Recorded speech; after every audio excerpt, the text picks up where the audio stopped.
नमस्कार मित्रांनो, ठरलं तर मग मालिकेच्या येणाऱ्या भागामध्ये आपल्याला पाहायला मिळणार आहे की आता इकडे सुभेदारांच्या घरी पूर्णा आजीने गुरुजींना बोलवलेले असते आणि मग पूर्णा आजी गुरुजींना विचारतात, गुरुजी आम्ही आमच्या मुलासाठी दुसरी मुलगी बघत आहोत आणि तिची ही कुंडली आहे म्हणजेच जन्मपत्रिका गुरुजींना पूर्णा आजी देते.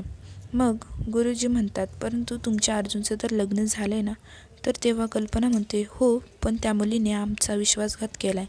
आम्हाला खूप दुखवलं आहे त्या मुलीने आणि ती मुलगी आमच्यासोबत गेली 1.5 वर्ष खोटं बोलत होती.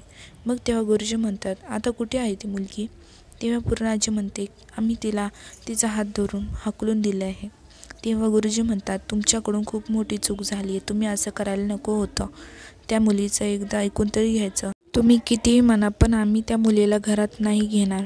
तेव्हा मग गुरुजी म्हणतात, जर तुम्ही असं नाही केलं, तुम्ही पुन्हा एकदा अर्जुन आणि त्या मुलीचं लग्न एकमेकांसोबत नाही केलं तर, आणि जर तुम्ही त्या मुलीच्या जागी दुसऱ्या मुलीसोबत अर्जुनचं लग्न लावलं तर तुमच्या अर्जुनच्या जीवाला खूप मोठं धोका आहे. तेव्हा हे ऐकून प्रताप, कल्पना, पूर्णा आजी, अश्विन, अस्मिता आणि विमल या सर्वांना खूप मोठा धक्का बसतो.